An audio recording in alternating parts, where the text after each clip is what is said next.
Hey guys, it's Danny. Welcome to the last episode of our MissOrchid series this year. And I do believe it is also the last long form video that I will post this year on this channel. So let me just take a little moment to thank you all for tuning into my videos. I really hope my videos are either helpful, either inspiring, or at least entertaining for you guys. And also I'd like to wish you a great new year full of health and accomplishments. And I really hope to see you guys back on my channel next year, both on my orchid channel, which is this one, and my aquarium channel, which is Danny MOG. I got a lot of plans for both channels, so yeah, I really hope you're gonna join me next year as well. Righty, so today we have some more myth to bust actually. Myths you guys left in the comment section of my videos. We are going to start with a few stuff that just didn't make last month's video. So there are a few things that I recorded then, so we're gonna address them first. But before we start all of that, this video is of course sponsored by rePotme.com, who offers you everything you could possibly need to properly take care of your orchid. From fabulous potting mixes to pots, fertilizers, accessories, they really have it all. And not only for orchids, but also for other houseplants such as succulents and cacti. So I'll link you to their website down below in the description and in the pinned comment as always. Feel free to check them out at any time, and I'll also share with you the products that I personally really like and I can vouch for. They're really great. I always use them. So with that said, let's just start with a few myths that just didn't fit in last month's episode. Ron Cruz 2494 is saying, "Hi Danny, thanks for sharing this video. Quick question, if my Phalaenopsis flowers become peloric, does this mean that the next time it blooms the flowers will be peloric as well?" Surprise, surprise! False. It doesn't really mean that. Yes, sometimes the peloria trait can be seen throughout an orchid's life. But if you're older on my channel, you know that I always say peloria is an unstable gene. It can show 1 year or on some flowers or one flower spike, and it can be missing in a different year or on some flowers or some flower spikes. You never know. Typically, if you purchase a peloric orchid, the trait will remain throughout, but it's not a guarantee, and you should be very aware of that and keep in the back of your mind that maybe 1 year you're gonna have something in the environment that will trigger it to produce normal flowers all of a sudden, or different type of peloric flowers. Some peloric traits are more stable than others. Sometimes you'll have an orchid that will have slightly different flowers all throughout its life, and sometimes you'll have an orchid reverting to its normal quote-unquote state. You kind of never know. It is very often though that it will maintain the peloria, so don't worry about that, particularly on Phalaenopsis. But the stranger the peloria is, the less symmetrical it is, the more likely it is to suffer changes throughout the orchid's life, which are always fun in my opinion. Next up, not sure if ever covered or not. Should you cut off the whole leaf if it's sunburned? Does the orchid spend more energy to support a leaf with a sunburn? That is a very good question actually, and it's a myth. You do not have to remove the entire leaf if a section of it is sunburned. What you can do is cut away the burnt section, obviously. Now, the valid concern here is, does the orchid spend too much energy on a leaf which is not performing? And well, I will have to say no, it's not the case, because think about it. An orchid spends X energy on a full leaf, but on a burnt leaf, it spends X minus Y amount of energy.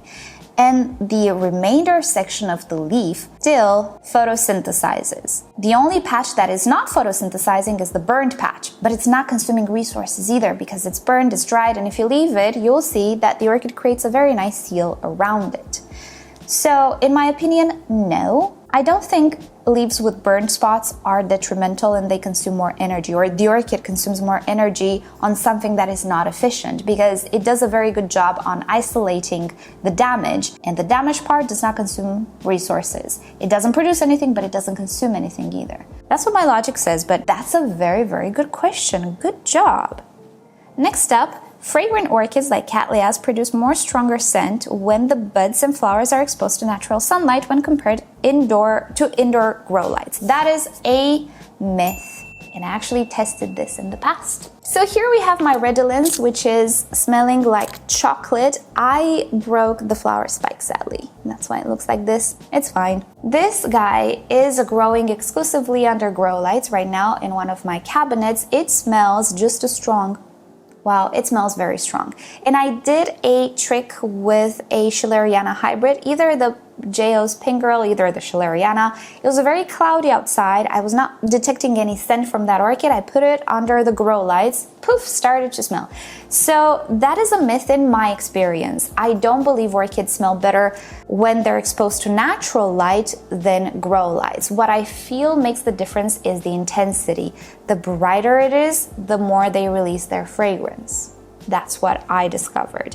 But yeah, there's no difference in my opinion, so don't worry, you can keep your blooming orchids under grow lights. They will still smell beautiful. And of course, especially for the nighttime fragrant ones, it doesn't matter because they smell in the dark. Next up, in monopodial orchids, if the mother plant produces keikis, then it indicates the mother plant is having issues or most likely is going to die in the near future. Oh, that's such a myth. Let me put Mr. Redolence back. Okay, while it's true that sometimes when monopodial orchids have issues with their crowns, they will produce keikis in order to reproduce, it doesn't mean that the crown has crown rot. It can actually mean that it has been attacked by pests, like in this case.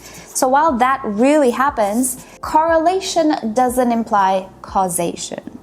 Meaning, just because an orchid decides to produce some keikis doesn't mean it has issues and it will die soon. Even if it has issues, it doesn't mean it will die soon. Look at here, mine kind of sprouted the crown again, even though one of the top leaves was gone. It was deteriorated completely and it produced a keiki. So no, don't worry if your orchid produces keikis. Sometimes it's just genetic. Sometimes it has to do with external factors that determine a certain hormone balance in the orchid. Check the orchid for issues, yes, but don't freak out. Sometimes some orchids are just prone to producing keikis. And we gotta live with that, sadly.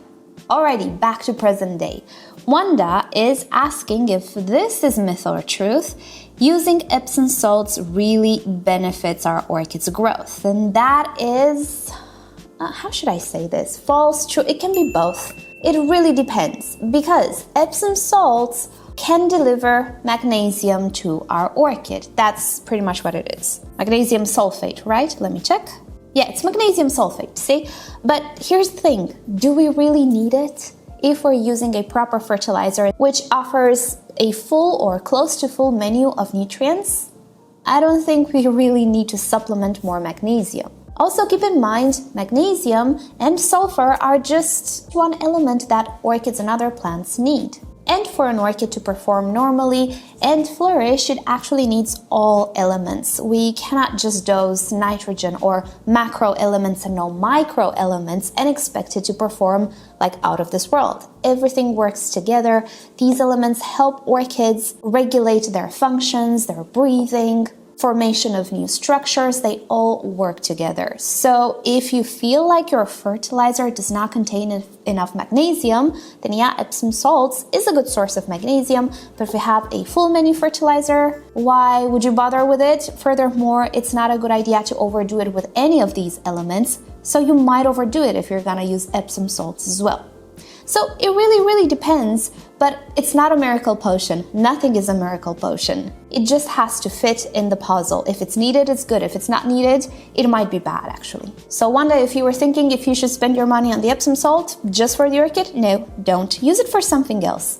Next up, myth or truth? If orchid leaves accumulate too much dust, they can't photosynthesize and it will affect their growth. And that is true.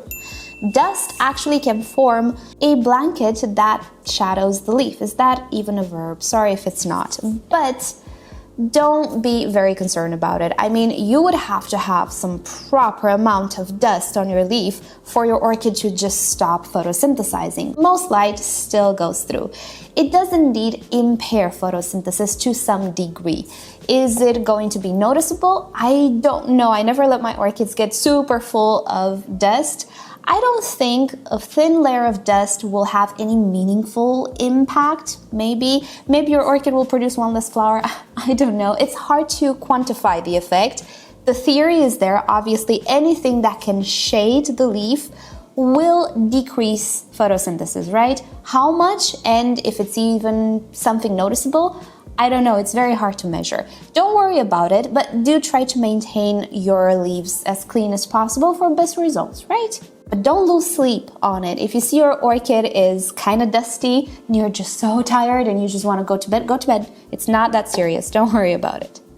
Next up, you can use water collected from a dehumidifier to water your orchids.